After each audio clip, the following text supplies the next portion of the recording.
wokovu kwa njia nyingine, na hiyo ni namna ambayo Mungu anafanya kwetu sisi wanadamu.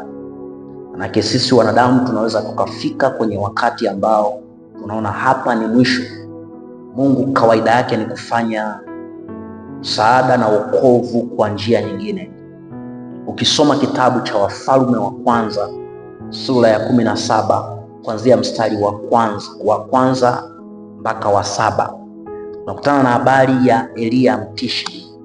Elia ambaye aliomba mvua isinyeshe kwenye nchi, na kweli hilo ombi likatokea, lakini madhara hata yeye pia yalimpata.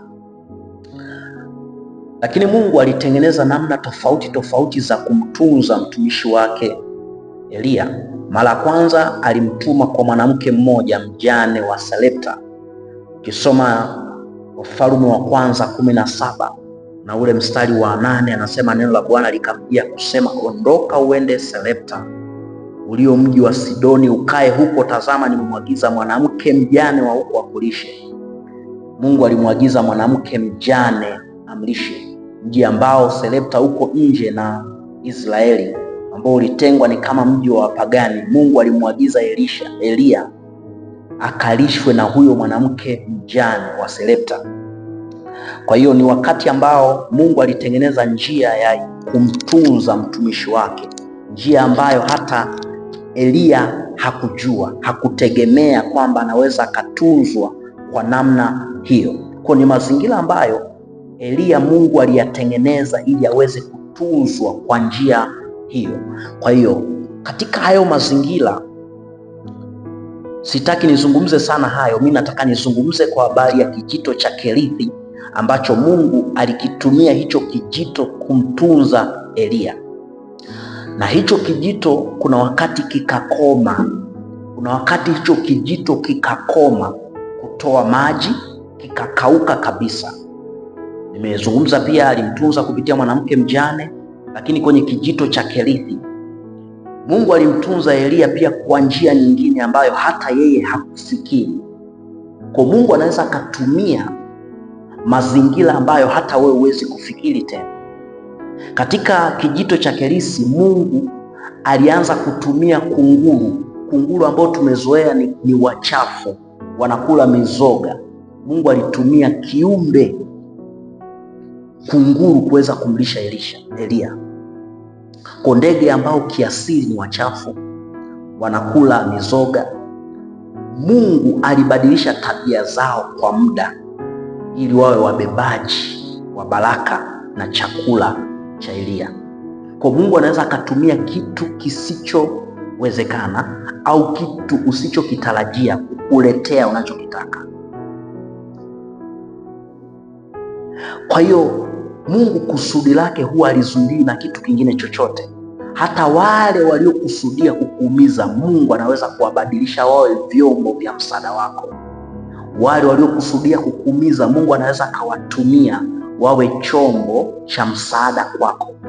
Kunguru manake ni adui, lakini Mungu alitumia kunguru kuwa chombo cha kubeba. Mungu aliwabadilisha kunguru asili yao na tabia yao kwa muda, ulikuwa ni msaada na wokovu kwa njia nyingine. Baada ya kisiwa cha Kerithi kukauka, mambo yako yanapoisha, kazi zinapoisha, fedha zinapoisha, Mungu anaandaa mfumo mwingine kwa ajili ya kukutunza. Watu wanaweza wakapotea, lakini Mungu bado anatengeneza mpango kwa ajili ya maisha yako. Mto unaweza ukakauka, lakini Mungu aliyefanya mto hawezi kukauka.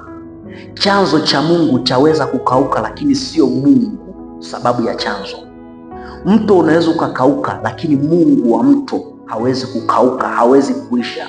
Kijito cha Kerithi kilipoisha, Mungu alitumia kunguru aweze kumtunza Elia. Elia angeenda mahali kwingine, kunguru asingemuona. Kwa hiyo Elia pia alifuata utii. Mungu alipomwambia nenda kwenye kijito cha Kerithi, huko nimeagiza kunguru watakuwa nakulisha. Kwa hiyo Mungu aliweka maelekezo kwa kunguru, wao wanamlisha Elia kwenye kijito cha Kerithi. Kwa Elia asingefuata maelekezo ya kwenda kwenye kijito cha Kerithi, manake kunguru wasingepeleka chakula. Kuna wakati hatuoni vitu ambavyo Mungu amevikusudia kwetu, alikotuelekeza tuende, hatuendi. Baraka na chakula cha Eliya kilikuwa kwenye kijito cha Kerithi. Kwa hiyo angeondoka kwenye kijito cha Kerithi, kunguru wasingemuona Eliya. Kwa hiyo Eliya angekuwa analia kwamba Mungu, sioni chakula, lakini kumbe kunguru anapeleka matokeo.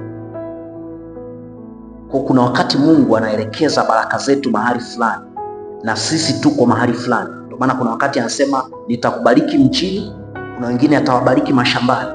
Can you imagine, unaenda mjini lakini baraka zako ziko mashambani. Eliya alifuata maelekezo na kunguru zikamletea baraka. Biblia inasema hivi, nitaamuru baraka